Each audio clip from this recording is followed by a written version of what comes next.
G'day legends, Blake here with another video. And do you often struggle to hatch brine shrimp? Do you get inconsistent hatches or just overall not have much success? Well, I've got 4 hatcheries behind me and we're going to test a number of categories to give you the best recipe for brine shrimp hatchery success. Let's jump straight into the video. The idea for this video all started when I saw this Artemia hatchery at a recent expo I went to. A hatchery you can just sit in a corner and it will do everything. You don't need air, you don't need anything. So I want to put this up against a conventional hatchery that is air powered, that might require a heater or a light source, and see how comparable that exactly is.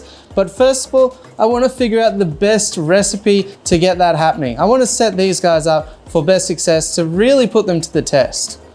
So what I'm gonna do is, first of all, let's find out the optimal heat to keep your brine shrimp hatchery at. So I'm gonna take these hatcheries inside. I'm gonna have one with no heat. I'm gonna have one with a heater on 22 degrees Celsius. I'm gonna have one on a heater with 25 degrees Celsius. I'm gonna have one with a heater with 28 degrees Celsius. And we'll see what yields the best results in 24 hours. I'm gonna run them all with the same amount of eggs. I've got a measuring teaspoon to put them in. Have the same amount of salt for now and same amount of water. Also, I'm gonna run them all off this single 4-valve air pump here. So they should all have the same amount of airflow in them. I've used this air pump before and it is pretty consistent. So with those things in place, I'm hoping that it can be as consistent as possible with these sort of backyard science videos. So let's go inside and get these set up and start to see what we can test out. Okay, so we're out in the kitchen. I've got everything set up, but it is noisy and in the way, so I'll definitely be getting in trouble from Mrs. Aquatics. So if you can ease that pain by hitting like on the video, that would really help me out. But I've just got them all set up just with plain water for now. And I'm gonna measure out the shrimp eggs and the salt so that we can try and get things as consistent as possible. So here are the hatcheries. As you can see, 3 heaters, and I've set them to those temperatures I mentioned before, 22, 25, 28. I will be checking that with this thermometer here, as well as checking our control, our ambient temperature at the same time. So I'll let you know those on the screen as required. Now I'm just going to measure out the salt and the brine shrimp eggs. Brine shrimp eggs, I'm just going to use this teaspoon here. We'll do 1 of these in every hatchery, and the salt, I don't know what we'll do, 100 grams or so, something like that.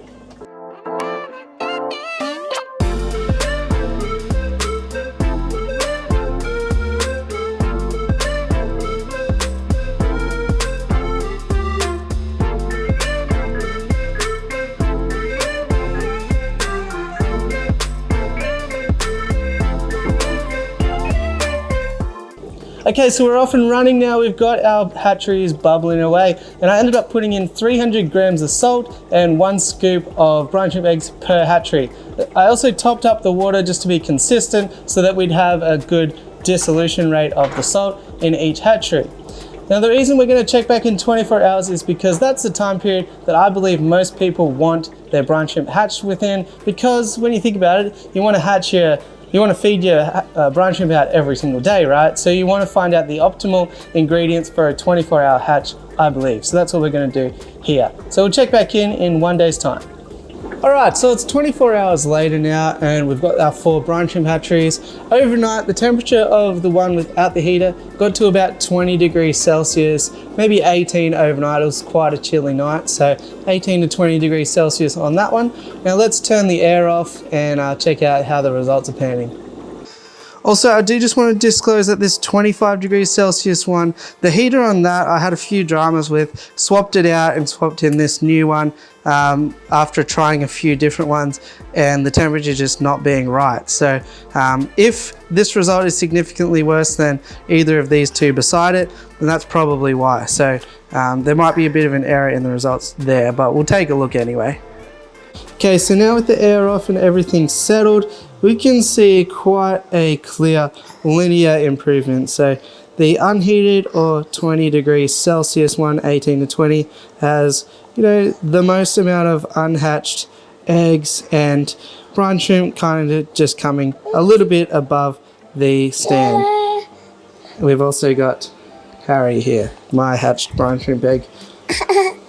And then the 22 degrees Celsius one, the brine shrimp are hatched, a bit above the stand and so forth. Now this one here, of course, had the temperature issues, but if it didn't, I'm sure that we would have had quite a few more hatchlings, because when we move up to the 28 degrees, we've got by far and away the best hatch rate so far. So by that logic, if you want to hatch them out in 24 hours, 28 degrees Celsius seems the best way to move for me. And I think anything above that will probably just be too hot. So 28 degrees Celsius seems like the go from this. Alright, so now that we've determined that about 28 degrees Celsius seems to be the best temperature to hatch brine shrimp out within 24 hours. Now I think that even hotter than that wouldn't actually mean that it would be better. I think it would get too hot at a certain point. So 28 degrees Celsius is the temperature that I'm going to recommend from now on. So let's go ahead and test factor number 2. I think we're going to go ahead and test the amount of salt that we're going to put in. So let's head back into the fish room and test that one out. Okay, so round 2, we're going to test out the salinity. The internet would have you believe that 2 tablespoons of salt per 1 liter of aquarium water is the perfect amount for brine shrimp. So let's put that to the test. Each of these, I believe, is 1.4 liters. So I'm thinking maybe we can go 0.246 tablespoons of salt, and we'll see if it makes any difference at all. For the sake of accuracy, I've got this measuring spoon here. So this is approximately 2 tablespoons in here. So I'm going to use this instead. Welcome back. 24 hours later, let's check out the results. Okay, so interesting results on these ones so far, taking a bit of a look at them. The no salt added one is just cloudy, and I can't really see any brine shrimp at all hopping around inside there yet. I might have gone a little bit early on this one. It's probably actually closer to 20 hours than 24 hours, but I have something to do today. The 1/4 cup of salt added one is pretty good. There are quite a few brine shrimp hopping around down the bottom. However, I think the one that did best is this one here, which has 1/2 cup of salt added. It's kind of hard to see on camera, but in person it's pretty obvious. This one has maybe 10% extra than that one. Not sure if it's picking up properly or not. And then the one with 3/4 cup of salt added is, I think, not as successful. So somewhere between 1/4 and 1/2 cup of salt is a good amount for 1.4 liters of water, I think. So yeah, somewhere between that. But if you have to choose, definitely that one did the best so far. The next kind of big hitter, I believe, when it comes to hatching brine shrimp is the airflow. So I'm going to rerun the whole experiment with no airflow, a little bit of airflow, a bit more airflow, and then crazy amount of airflow. So we'll give that a go, and again, see if we have any results there. So more time has passed, another costume change. However, this time we have added spillage, so that's exciting. So as I mentioned, we tried out different airflow on this one. No airflow. I turned the tap down to half on this one, full on this one, and then this one, because I'm smart, I just put both of the other two in there, so essentially double. So let's see if it made a difference. Let's turn all of this off. So straight off the bat, the no flow one is an absolute dud. There's maybe a handful of baby brine shrimp alive in there, which if anything adds more intrigue to the UFO style of brine shrimp hatchery. Is that going to work the same as this or better? And how does that make sense? It will also have 0 airflow, so if it turns out to be a success, well, to me that's just confusing. Then as we move along, you know, just some normal hatches here. I can't really see any discernible difference among the other 3. If anything, I think the half power one is probably the most orange. You know, the other 2 are a bit more pale, which tells me that there's maybe some more freshly hatched brine shrimp, because the orange color, you're getting that from the yolk sac of the baby brine. That's the goodness, that's what you want. So if anything, these 2 just made a mess. You can see the amount of water that has ended up, look, this is even just dried on here. This is still splashed all down here. So if anything, the more air just means the more mess there is to clean up. And to me, it really doesn't make a difference. So as long as it's kind of bubbling away, tumbling, you're in the clear as far as airflow goes.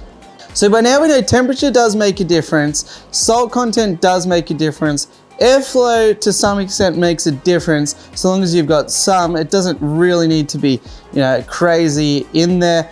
Another one I've heard is using a pinch of bicarb soda or baking powder. So the theory being to increase the hardness in the water to help the survival rate of the brine shrimp, being a hard water species. So I've heard that you use just a pinch of that, and that is the best for your hatch rate. So what I'm going to do now is rerun the whole thing again. I'm going to make another absurd amount of brine shrimp for my fish room, but I'm going to go with no baking soda or baking powder, a pinch, a teaspoon, and a tablespoon, and we'll see if that makes a difference.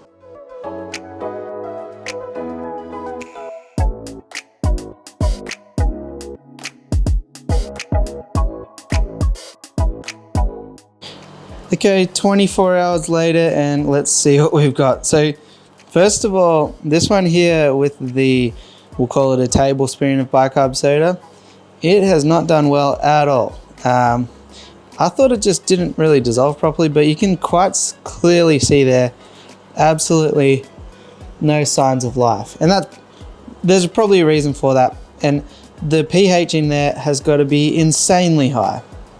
If we go across to the teaspoon level, it's okay. It looks like there's some brine shrimp hatched in there. Nothing too crazy. And in fact, I would actually say less than the control, or the one with no bicarb soda in it. You can really just tell straight away on color, can't you? Like, that's a terrible brine shrimpery hatch. That one's looks like a lot of unhatched eggs. And that's probably because, again, with the high pH, I'm betting those baby brine shrimp eggs have just really calcified and not being able to hatch properly. So then we have our control here. Is there really any benefit to adding bicarb soda to your brine shrimp? And I'd say no, realistically. I reckon there's even a little bit of calcification going on in this one. This to me seems like a much deeper orange color. You can see sort of gaps and voids in there, which aren't the case in there. So I think as far as adding baking powder, baking soda, bicarbonate soda, don't bother. It doesn't seem to improve anything, at least from this fish room science perspective. So I'm not going to do that. We're going to just stick with our control from now. So I'm racking my brain now. We've tested a lot of stuff and I'm not really sure what tropes are left in terms of what people say when hatching brine shrimp. The other one I'm thinking that we can test next is light. So some people swear by keeping 24-hour a day light on their brine shrimp hatchery. So I'm gonna keep one in a dark cupboard. Probably I'll just make some sort of box and put it over the top so that it's getting no ambient light at all. I'll put one just under the normal day-to-day fish room lights, so that is 8 hours of indirect light per day. I'll put maybe a weak LED light on one, and then I've got a really high-powered LED spotlight kind of thing that I'll put on the other one. So we'll see if light intensity will make a difference. Let me set that up. All right guys, so this is how I set up the light section one. Obviously the fish room lights are off right now, but this one here had just ambient light, so just the light that was coming off this fish tank or the light generally in the room. This one here had this light on it here, which is on the timer, so it had 8 hours of light a day. This one here, I'll try not to knock it over, had no light until now. Had a bag covering it. And this one here has had this light, which is pretty powerful, on it 24/7. I ended up changing from my idea to put the super powerful light on one 24/7. A, because I thought that the heat might sort of melt the top and that wouldn't be good. And B, because I thought it's really overkill. This is way too much light anyway for that much space, so I don't really think it's going to achieve much. But let's turn off the air and see if we've got any difference. Okay, so I turned the fish room lights on just so that we could see probably a little bit better. So the ambient light one is pretty good, not too bad. The lights on the timer one is better, definitely. You can see it's more orange. There's definitely a higher density of brine shrimp in there. Full darkness over here. Let's try and focus in on that. Full darkness is really probably just the same as ambient light. So full blackout doesn't really seem to matter. So if you have your brine shrimp hatchery like in a cupboard or something just for convenience, realistically I don't think it's going to make much of a difference because you're still going to be able to hatch brine shrimp.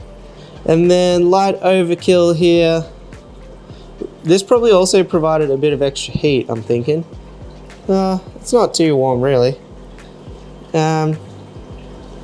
Doesn't really seem to make much of a difference. Realistically, in this experiment, I think light on a timer seems to work the best. Now, obviously this is fish room science, so there could be many reasons for that, but at least there's no really obvious discernible difference between any of these lighting conditions. I can't really see from this experiment. So yeah, we're just gonna stick with ambient light, I think, for our final phase of this test. So we're gonna run this experiment for the last time. We're gonna put these two head to head, and we're gonna use the optimal conditions that we found so far. That is 1/4 cup of salt. We're gonna worry about the ambient heating. We're not gonna worry about lighting it 24/7. We're just gonna use ambient lighting as well. Not gonna bother with baking soda. We're gonna use nice fresh eggs, and we're not gonna like run a crazy amount of air either, just a normal amount. So pretty straightforward. Let's run the test and see how we come up. So I've been thinking whilst these guys hatch for the last day or so how I'm going to compare the results, and the best way I can think to do it is not by using the little sieve that comes with the sort of UFO style hatchery. I'm going to take these Sarah test tubes here just from a normal test kit. These are 20 milliliters.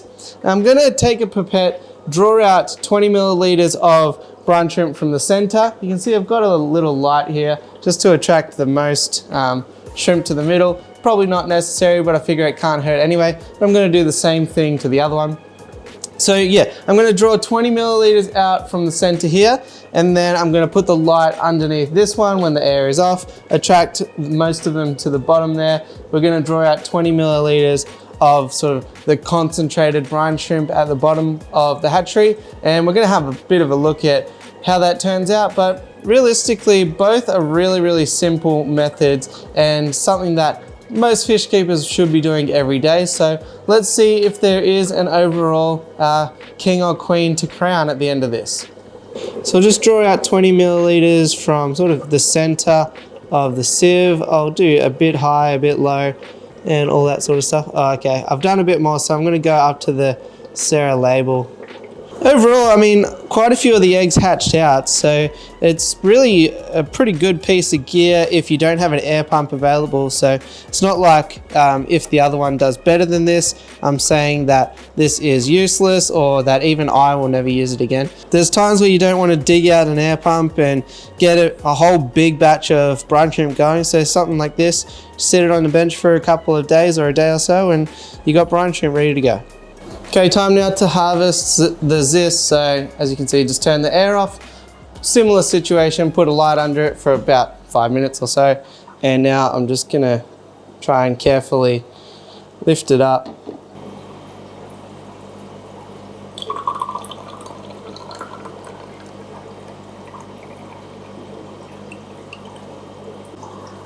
Okay, so here's the final results here. UFO one is the one with no air basically, and the Zis is the blender.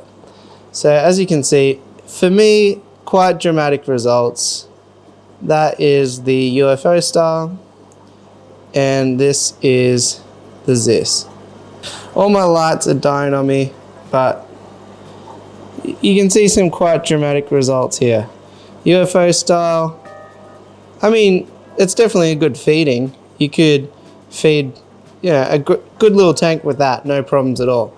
But this definitely has just much higher density. You can see the whole bottom area is just orange with baby brine shrimp. So both of them started and finished on the same day with exactly the same water, and I have no biases either way. I own both of these products and I paid full price for both of them, so it would have just depended which one I use going forward. But that said, I'm not going to get rid of the UFO style. There's definitely times where I will want to just have some brine shrimp hatching away with no air, something that I can just put neatly on the countertop and not worry about it, and just get a couple of little brine shrimp for a spawn or something like that.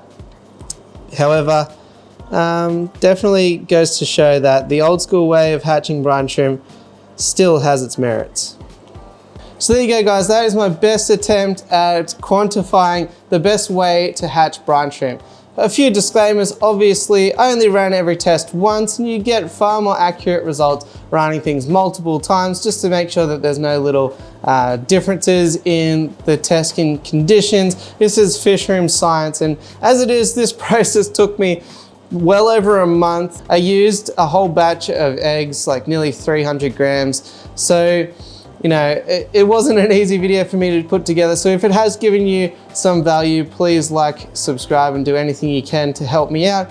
Other than that, I think the results show that, you know, there's no need to overcomplicate things. We like to take the fun out of our hobbies as often as we can. However, in the case of hatching brine shrimp, you know, a bit of salt, a bit of ambient lighting, and a bit of air, and you'll be pretty much okay. There's no need to add things like bicarb, a 24-hour light. There's no need to worry about LED versus other lighting or anything like that. Keep it simple, have fun with it, because if you do, you'll hatch brine shrimp more often and your fish will be better off for it. If you did like the video, it always helps me out too. Smash like, hit subscribe, and all that fun stuff. And I'll catch you on the next one. Thanks for watching.